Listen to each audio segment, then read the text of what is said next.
નમસ્કાર વિદ્યાર્થી મિત્રો, હું કવારી કૃષ્ણ સાર્થક વિદ્યા મંદિરની ઓનલાઈન એજ્યુકેશન સિસ્ટમમાં આપ સર્વેનું સ્વાગત કરું છું। આજે આપણે આંતરરાષ્ટ્રીય વેપારમાં આયાત વિધિ સમજવાની છે। તો આપણે બધાને ખબર છે કે આંતરરાષ્ટ્રીય વેપાર એટલે શું? તો કે આંતરરાષ્ટ્રીય વેપાર એટલે આયાત અને નિકાસનો વેપાર। જો ભારતમાંથી આપણે કોઈ વિદેશમાં માલ મોકલીએ, બરાબર છે, તો ભારતે નિકાસ કરી છે એમ કહેવામાં આવે। જ્યારે વિદેશમાંથી ભારતમાં માલ આવે ત્યારે આપણે એવું કહી શકીએ છીએ કે ભારતે આયાત કરી, એટલે કે ભારતમાંથી માલ જાય તો નિકાસ અને ભારતમાં માલ આવે તો આયાત। આયાત અને નિકાસ વેપારની વિધિઓ અલગ અલગ હોય છે અને આ વિધિઓ દરેક દેશમાં એક સરખી હોતી નથી। દરેક દેશ પોતાના નીતિ નિયમ પ્રમાણે આયાત વિધિ અલગ અલગ રીતે રાખી શકે છે। આજે આપણે અહીં ભારતમાં માલની આયાત કરવા માટે કઈ વિધિ છે એ સમજશું। આ સમજતા પહેલાં એ વાત ખાસ યાદ રાખશું કે આ મુદ્દા ક્રમ વાઇઝ જ રહેવા જોઈએ। આનો ક્રમ બદલાશે તો માર્ક કપાઈ જાય, કારણ કે આ વિધિ છે, વિધિ હંમેશા ક્રમબદ્ધ જ હોવી જોઈએ। તેમાં પહેલું આવે છે આયાતનો પરવાનો મેળવવો।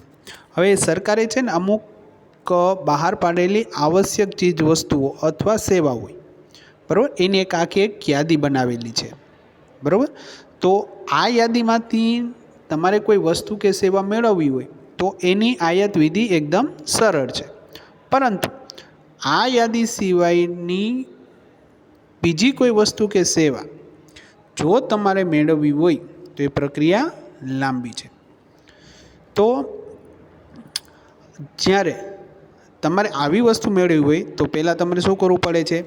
આયાતકારે આયાત વેપાર નિયામકને એની અરજી કરવી પડે છે। આ અરજીમાં શું હોય છે? તો કે આયાતકારનું નામ, સરનામું, કયા માલનું છે એની માલની સંપૂર્ણ વિગત, આયાતકારની આર્થિક સ્થિતિ, માલ કયા દેશમાંથી આયાત કરવા એટલે કયા દેશમાંથી મંગાવવાનો છે તે દેશનું નામ વગેરે અરજી વખતે દર્શાવવું પડે છે। અરજીની વિગતો તપાસતા અધિકારીને સંતોષ થાય તો આયાત પરવાનો આપે છે। આયાત કરવા માટે જો કોટા પદ્ધતિ અમલમાં હોય તો આયાતકારને નિશ્ચિત કોટા દર્શાવતું કોટા પ્રમાણપત્ર પણ આપવામાં આવે છે। બીજું છે નિયમન મેળવવાની વ્યવસ્થા કરવી। આપણને ખબર છે કે આપણે જે દેશમાંથી આપણે માલ મગાવીએ તો એ દેશને ચૂકવણું એની જે કરન્સી છે એમાં જ કરવું પડે। અને આ વિદેશી ઊંડિયામણ ઉપર કંટ્રોલ કોણ રાખે છે? આરબીઆઈ। તો પહેલાં આરબીઆઈને અરજી કરતાં પહેલાં સરકારે જે બેંકોને ઊંડિયામણના વેપાર કરવાની પરમિશન આપી છે, પહેલાં તમારી બેંકમાં અરજી કરવી પડે છે। આયાત પરવાનાના આધારે બેંક આયાતકારના અરજી પત્રક ઉપર શેરો કરી આપે છે। ત્યારબાદ રિઝર્વ બેંક ઊંડિયામણ મંજૂર કરે છે। અરજી પત્રકમાં વર્તમાન ચલણ દર પ્રમાણે કયા દેશનું કેટલું ચલણ જોઈએ તે અમેરિકન ડોલરમાં દર્શાવવું પડે છે, બરાબર, કારણ કે બધા દેશનું કરન્સી કેવી હોય છે? અલગ। હવે તમે પાઉન્ડમાં કે યુરોમાં, બરાબર, એ કેટલા રૂપિયાથી તમારે અમેરિકન ડોલરમાં કન્વર્ટ કરીને એટલું તમારે દર્શાવવું પડે છે કે આયાત કરવા માટે મારે આટલું આ દેશનું કરન્સી અમેરિકન ડોલર જોઈએ છે। ત્રીજું છે ઓર્ડર મેળવવો। જ્યારે આયાતની પરમિશન મળી જાય, ઊંડિયામણની કાર્યવાહી પૂરી થઈ જાય પછી આયાતકાર નિકાસકાર દેશના જુદા જુદા ઉત્પાદકો અને નિકાસકારો પાસેથી માલની વિગત, કિંમત તથા અન્ય શરતોની માહિતી મેળવે છે। જે ઉત્પાદક કે નિકાસકારની શરતો અનુકૂળ લાગે તેને તે શું આપે છે? ઓર્ડર આપી દે છે। આયાતકાર માલની આયાત અંગેનો જે ઓર્ડર આપે તેને ઇન્ડેન્ટ કહેવામાં આવે છે। આ ઇન્ડેન્ટમાં શું હોય વળી? તો કે તેમાં માલની વિગત હોય, એની કિંમત કેટલી છે, પેકિંગ ચાર્જ છે કેવો છે, પછી કયા કંપનીનો વીમો લેવામાં આવ્યો છે, ટ્રાન્સપોર્ટેશન ક્યુ છે વગેરેની બાબતોની સ્પષ્ટતા કરવામાં આવે છે. એટલે તમને 1 માર્કમાં પણ પૂછી શકે કે ઇન્ડેન્ટમાં કઈ વસ્તુઓનો કઈ બાબતોનો સમાવેશ થાય છે, તો એમાં તમારે આન્સર આ લખવો પડે. ચોથું છે શાકપત્ર મોકલવું. શાકપત્ર એટલે આયાતકાર વતી નિકાસકારને નાણાં ચૂકવવાની ખાતરી આપતો દસ્તાવેજ. બરાબર, કારણ કે અહીં 2 દેશો વચ્ચે વેપાર થાય છે. હવે એ લોકો અહીંના વેપારીની સદ્ધરતા વિશે એટલા બધા વાકેફ હોતા નથી, તો આના માટે શાકપત્ર ખૂબ જ જરૂરી બની જાય છે. નિકાસકારની આયાતકારની આર્થિક સદ્ધરતા જાણવા માટે તે શાકપત્ર માગે છે. આયાતકાર એની જે પોતાની બેંક છે, બરાબર છે, હવે બેંક જે તે વ્યક્તિના ખાતાના ટ્રાન્ઝેક્શન ઉપરથી એનું શાકપત્ર મેળવે, બરાબર, અને એ શાકપત્ર એ આયાતકારને આપે છે અને આયાતકારી કોને આપી દે છે? નિકાસકારને. આમ શાકપત્ર એટલે નિકાસકારને નાણાં મળશે એવી ખાતરી બેંક દ્વારા આપવામાં આવે છે. 5મું છે દસ્તાવેજો મેળવવા. નિકાસકાર માલની નિકાસ અંગેના જરૂરી બધા જ દસ્તાવેજો પોતાની બેંક મારફતે આયાતકારને મોકલી આપે છે.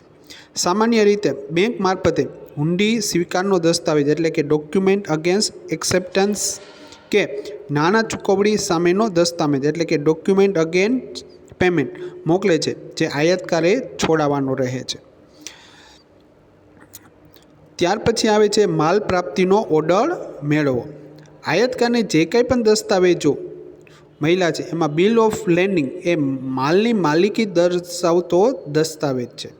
આ દસ્તાવેજ ઉપર નિકાસકાર શેરો મારીને આયાતકારને માલની માલિકીની તબદીલી કરે છે, બરાબર. એટલે હવે આ માલ નિકાસકારનો નથી, પણ હવે આ માલ કોનો છે? આયાતકારનો. આ દસ્તાવેજ જહાજી કંપનીના કાર્યાલયે રજૂ કરવાનો હોય છે. જહાજ મારફતે આવેલા માલનો કબજો અત્યારે જહાજ કંપની પાસે હોય છે. જો આયાતકારે નૂર ભરવાનું હોય તો તે ભરી દેતા બિલ ઓફ લેન્ડિંગ જહાજી કંપનીને શેરો મારીને જહાજના કપ્તાનને આયાતની તરફેણમાં માલ છૂટો કરવાનો શું આપે છે? આદેશ, જેના આધારે આયાતકાર માલ છોડવી શકે છે.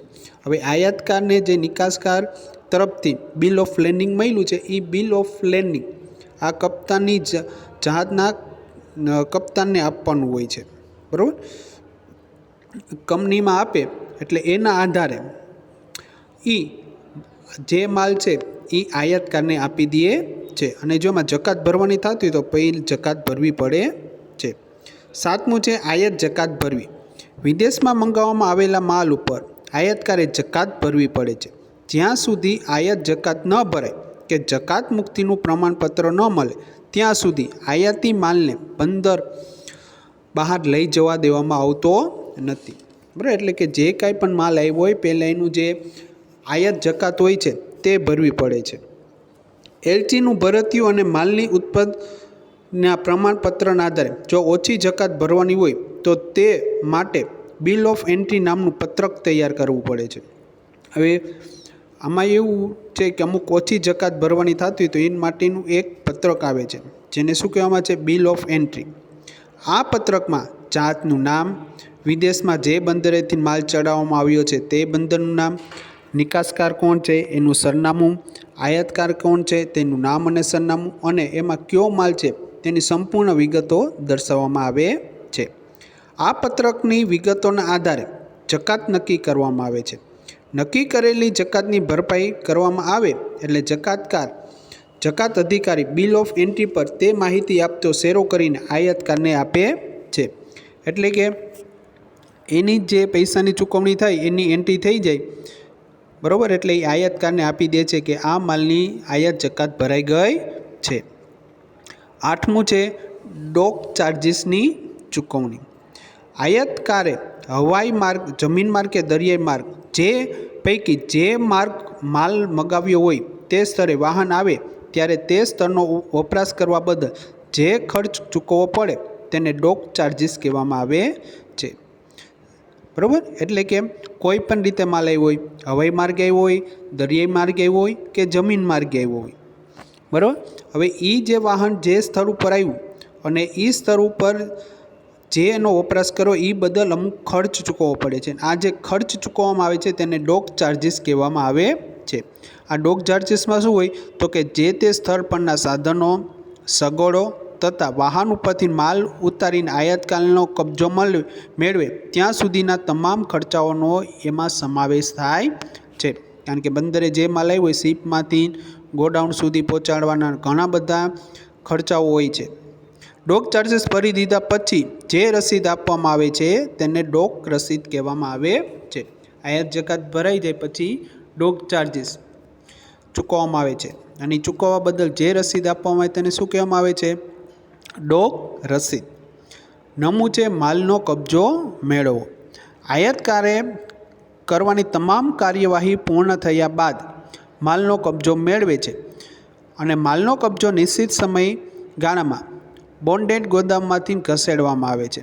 જો તે માલ નિશ્ચિત સમયગાળા દરમિયાન ખસેડવામાં ન આવે તો બોન્ડેડ ગોદામને વધુ સમય માટે ઉપયોગ લેવામાં ભાડું તેમજ ડેમરેજ ચૂકવવું પડે છે. હવે આના જે તે બંદરો હોય એ માટેના સ્પેશિયલ ત્યાં ગોડાઉન રાખવામાં આવ્યો હોય. હવે આ ગોડાઉનમાં જો એનો સમય હોય કે આટલા સમયની અંદરથી એ ગોડાઉનમાંથી માલ ઉપડી જવો જોઈએ. જો નિયત સમય કરતાં વધુ થાય છે તો એના ઉપર ગોડાઉનનું ભાડું વસૂલ કરવામાં આવે છે.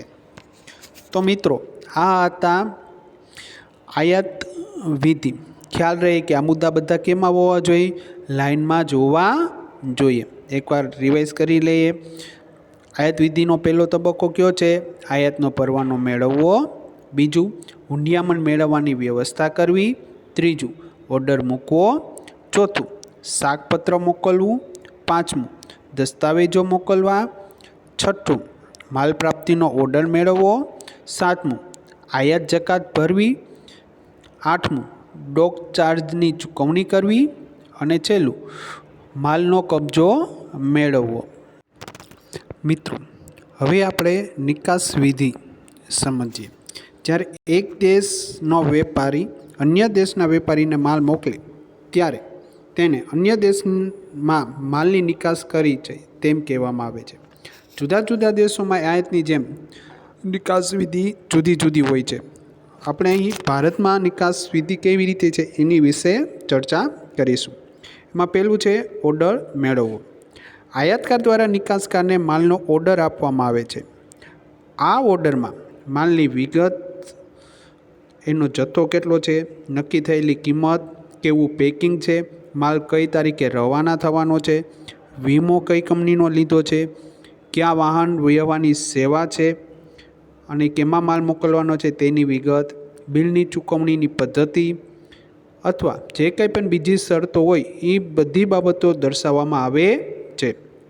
ઓર્ડર મેળવતા પહેલાં નિકાસકાર આયાતકારની આર્થિક સદ્ધરતા, શાક અને આનુષંગિક બાબતો અંગેની માહિતી મેળવી લેતો હોય છે અને પછી જ એ ઓર્ડર સ્વીકારે છે.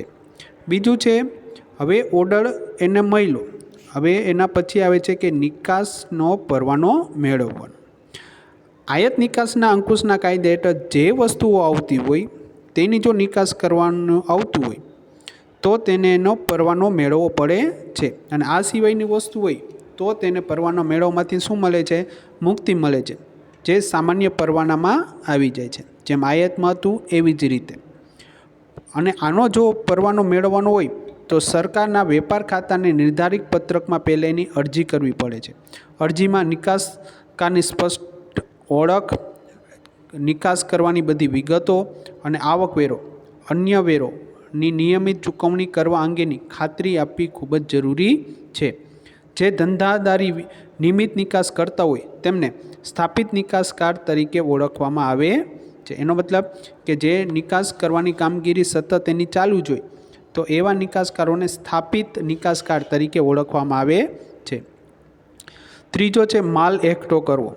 નિકાસકારને નિકાસ પરવાનો મળે એટલે આયાતકારના ઓર્ડર પ્રમાણે માલ એકઠો કરે છે.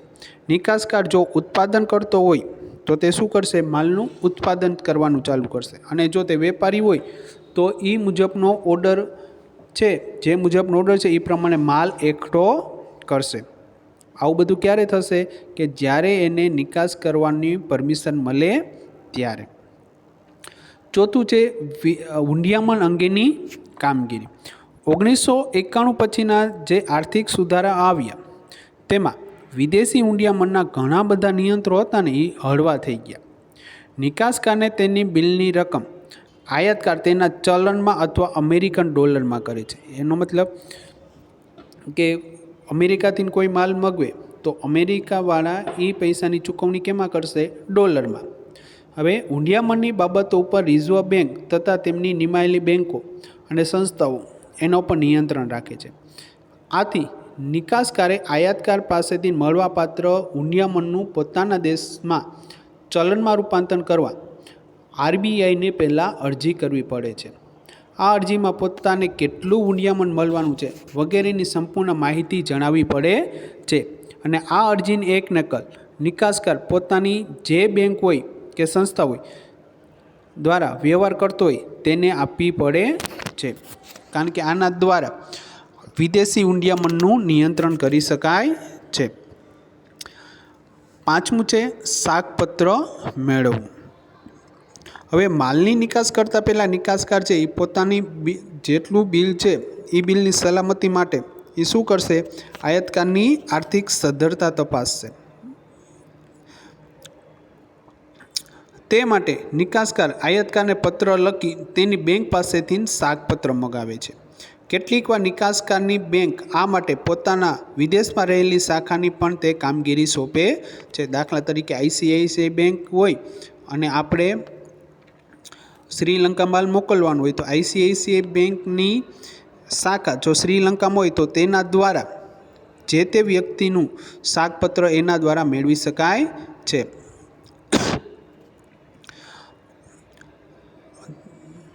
ત્યાર પછી આવે છે શિપિંગ ઓર્ડર મેળવવો. માલની નિકાસ દરિયાઈ માર્ગે કરવાની હોય તો નિકાસકારે જહાજી કંપનીનો સંપર્ક સાધવો પડે છે. જે કંપની નક્કી કરેલી તારીખે માલ પહોંચાડવાની તૈયારી બતાવે તેને માલ લઈ જવા અંગે અરજી કરવામાં આવે છે. આ અરજીમાં શું હોય છે તો કે માલનો જથ્થો કેટલો છે, તેનું વજન કેટલું છે, તેનો કદ કેટલો છે, કઈ તારીખે માલ મોકલવાનો છે, આ વસ્તુની કિંમત કેટલી છે વગેરે બધું જણાવવામાં આવે છે. ટૂંકમાં શિપિંગ ઓર્ડર એટલે કાંઈ નહીં, એટલે કે શિપિંગ ઓર્ડર એટલે પોતાના જહાજના કપ્તાનને તેમાં દર્શાવેલ માલ સ્વીકારવાનો જહાજી કંપનીએ કરેલો હુકમ. બરાબર, એના કપ્તાને એવો હુકમ કર્યો કે આ માલ તમારે સ્વીકારવાનો છે. નિકાસકારે મોટા જથ્થામાં માલની નિકાસ કરવાનો હોય ત્યારે આખું જહાજ ભાડે રાખવું હોય તો રાખી શકે છે, જેને ચાર્ટર કહેવામાં આવે છે.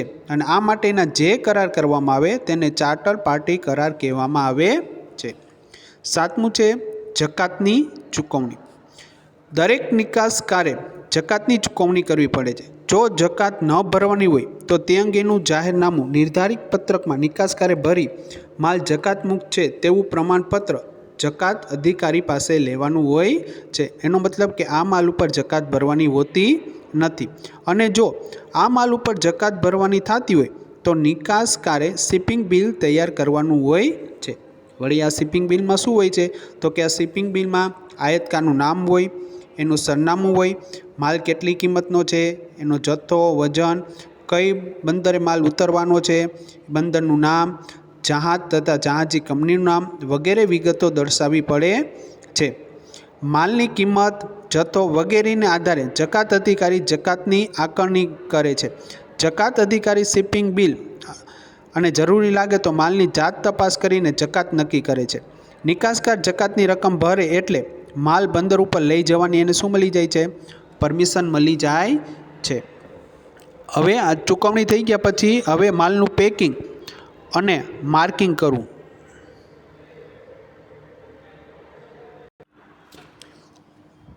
આંતરરાષ્ટ્રીય વેપારમાં માલનું પેકિંગ ખૂબ જ મહત્ત્વનું છે, કારણ કે લાંબા અંતરે માલ લઈ જવાનો હોવાથી હેરફેર દરમિયાન નુકસાન થાય છે અથવા ભેજથી બગડી ન જાય તે રીતે એનું પેકિંગ કરવું જોઈએ.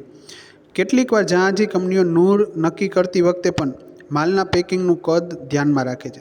જો આયાતકારે ઓર્ડરમાં પેકિંગ અંગે ખાસ સૂચના આપી હોય તો તે મુજબનું પેકિંગ કરવું જરૂરી છે. એનો મતલબ કે સામેવાળી પાર્ટી એમ કીધું હોય કે મારે આવા જ પ્રકારનું પેકિંગ જોઈએ છે અને એવો જો ઉલ્લેખ હોય તો એ મુજબનું પેકિંગ કરવું ખૂબ જ જરૂરી છે. પેકિંગના ઉપરને માલને લગતી અગત્યની વિગતોનું માર્કિંગ પણ જરૂરી છે, જેમાં આયાતકારનું નામ, સરનામું, નિકાસકારનું નામ અને સરનામું, કયા બંદરે ઉતરવાનો છે તે બંદરનું નામ, માલનો વજન વગેરે વિગતો દર્શાવવામાં આવે છે. ત્યારબાદ આવે છે માલનો વીમો લેવો. દરિયાઈ માર્ગે નિકાસ કરવાનો હોય ત્યારે દરિયાઈ જોખમો જેવા કે તોફાનો, હવામાનથી માલને થતું નુકસાન, દરિયાઈ લૂંટેરાઓ, જે માલની લૂંટ વગેરે દ્વારા માલને નુકસાન થાય છે, તો આ સામે આર્થિક વળતર મેળવવા માટે માલનો વીમો લેવો પડે છે. વીમા કંપની સાથે આ અંગેનો કરાર કરવામાં આવે છે. વીમા કંપની પ્રીમિયમ નક્કી કરે તે ભરવાથી નિકાસકારને કવર નોટ આપવામાં આવે છે અને વીમા પોલિસી તૈયાર થાય એટલે કવર નોટના બદલામાં વીમા કંપની પોલિસી તેને આપી દે છે. એટલે ટૂંકમાં આ જે માલ બીજા દેશમાં પહોંચે ત્યાં સુધીમાં જો કંઈ પણ નુકસાન થાય તો એની બધી જવાબદારી કોની હોય છે? વીમા કંપનીવાળાની. ત્યાર પછી આવે છે કાર્ટિંગ ઓર્ડર મેળવવો. કાર્ટિંગ ઓર્ડર એટલે જહાજ પર માલ ચડાવવા માટેની પરવાનગી. કાર્ટિંગ ઓર્ડર મેળવવા માટે જે બંદરેથી માલ નિકાસ કરવાનો હોય તેના સત્તાવાળાઓને નિકાસકારે અરજી કરવી પડે છે. આ અરજીમાં શિપિંગ બિલમાં દર્શાવેલી તમામ વિગતો ઉપરાંત જકાતની ચૂકવણી કર્યાની વિગતો પણ અહીં દર્શાવવામાં આવે છે. નિકાસકાર બંદર પરના ખર્ચા જેવા કે માલની હેરફેર, જહાજ પર ચડાવવાનો ખર્ચ વગેરે ભરે ત્યારે નિકાસકારને કાર્ટિંગ ઓર્ડર આપવામાં આવે છે. અને કાર્ટિંગ ઓર્ડર આપ્યા બાદ પછી આવે છે કપ્તાન કે સાથીની રસીદ. કાર્ટિંગ ઓર્ડરને ધ્યાનમાં લઈને માલ જહાજ ઉપર ચડાવવામાં આવે છે. જહાજના કપ્તાનનો પ્રતિનિધિ, જેને આપણે મેટ તરીકે ઓળખવામાં આવે છે, એ શિપિંગ બિલ મુજબ માલ છે કે નહીં તેમની ચકાસણી કરે છે. જ્યારે જહાજમાં માલ ચડાવવામાં આવે ત્યારે જહાજના કપ્તાન કે તેના પ્રતિનિધિ તરફથી માલ સ્વીકાર્ય અંગેની જે રસીદ આપવામાં આવે તેને સાથીની રસીદ કહેવામાં આવે છે. એનો મતલબ નિકાસકાર જ્યારે માલ જહાજ ઉપર ચડાવવામાં આવે છે તો એનો કપ્તાન અથવા મેટ દ્વારા એક એવું સ્વીકારવામાં આવે કે આ માલ અમને મળી ગયો છે, તો એવી રસીદને શું કહેવામાં આવે છે? સાથીની રસીદ. જહાજનો કપ્તાન માલની પેકિંગની ખાતરી કરે છે અને જો માલનું પેકિંગ યોગ્ય ન હોય કે માલ વહન માટે યોગ્ય ન હોય તો તેની રસીદમાં નોંધ કરે છે અને આવી રસીદને ખામીવાળી રસીદ કે ડર્ટી ચીટ તરીકે ઓળખવામાં આવે છે. અને જો બધું યોગ્ય હોય તો તેને ચોખ્ખી રસીદ આપવામાં આવે છે. સાથીની રસીદ ખામીવાળી હોય તો એનો અર્થ એ થયો છે કે જહાજમાં ચડાવવામાં આવેલા માલના ઓર્ડરમાં દર્શાવ્યા મુજબનું પેકિંગ નથી અને આ દરમિયાન જો નુકસાન થાય તો એના માટે જહાજી કંપની જવાબદાર રહેતી નથી. અને ત્યારબાદ આવે છે 12મું બિલ ઓફ લેન્ડિંગ.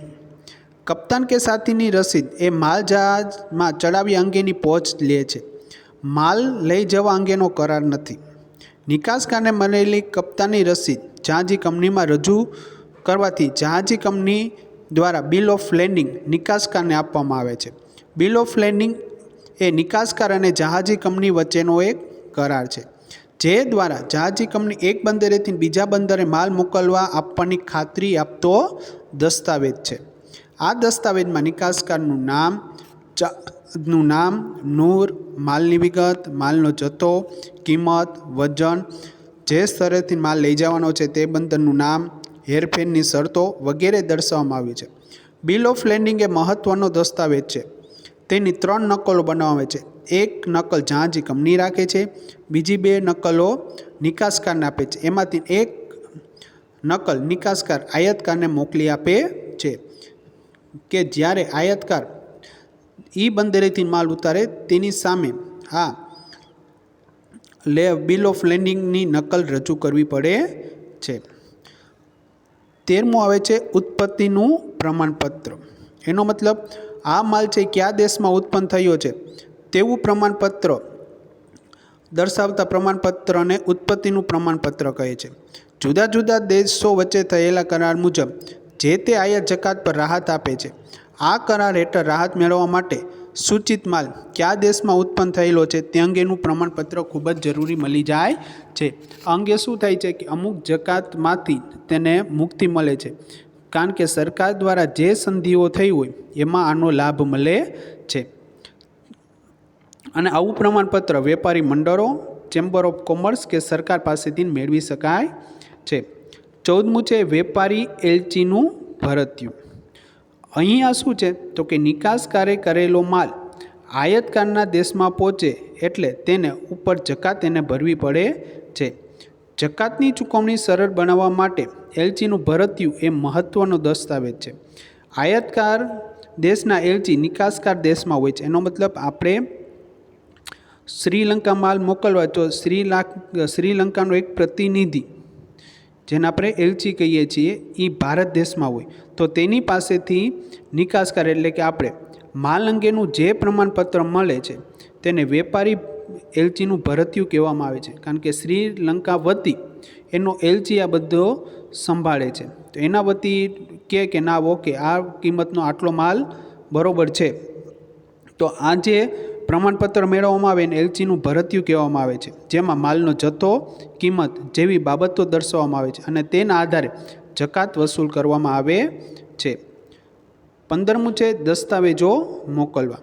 નિકાસકાર પોતાની બેંક મારફતે આયાતકારને ભરતિયું, વીમા policy, cover note, bill of lading, માલની ઉત્પત્તિનું પ્રમાણપત્ર, વેપારી એલચીનું ભરતિયું તથા હુંડી વગેરેના મહત્ત્વના દસ્તાવેજો આયાતકારને બેંક મોકલી આપે છે.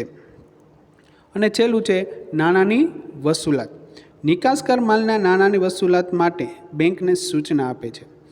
ભરતિયામાં દર્શાવેલ રકમ વસૂલ કરવા નિકાસકાર આયાતકાર પર એક હુંડી લખે છે. આ હુંડી સ્વીકારવા સામેની હોય કે ચૂકવણી સામેની હોઈ શકે છે. જો સ્વીકારવા સામેની હુંડી હોય તો નિકાસકાર શું કરશે? નિકાસકારની બેંક આ હુંડી આયાતકાર સમક્ષ રજૂ કરીને તેને આયાતકાર દ્વારા સ્વીકાર થતા માલ અંગેના જરૂરી દસ્તાવેજો આપે છે. પરંતુ જો નાણાંની ચૂકવણી સામેના હોય તો હુંડીના નાણાં પૂરેપૂરા ચૂકવાયા પછી જ બેંક દસ્તાવેજો આપે છે, એ સિવાય આપતી નથી. એનો મતલબ કે પૈસા આપે પછી જ આ દસ્તાવેજો બેંક દ્વારા આયાતકારને આપવામાં આવે છે. સ્વીકાર સામેની હુંડી નાણાં પાક્યા તારીખે બેંક વસૂલ કરીને નિકાસકારને મોકલી આપે છે, જ્યારે ચૂકવણી સામેના હુંડીના નાણાં નિકાસકારને મોકલી આપવામાં આવે છે. હુંડી એટલે એમાં જે તારીખ લખી હોય ને એ તારીખે બેંકને પૈસા મળે. હવે જેવા બેંકને પૈસા મળે છે એટલે એ પૈસા નિકાસકારના ખાતામાં આવી જાય છે. તો મિત્રો આ હતી નિકાસ વિધિની પ્રક્રિયા. તો આજે આપણે આયાત વિધિ અને નિકાસ વિધિ સમજ્યા. આ યાદ રાખજો કે આ બધા ક્રમબદ્ધ જ હોવા જોઈએ. હરિઓમ.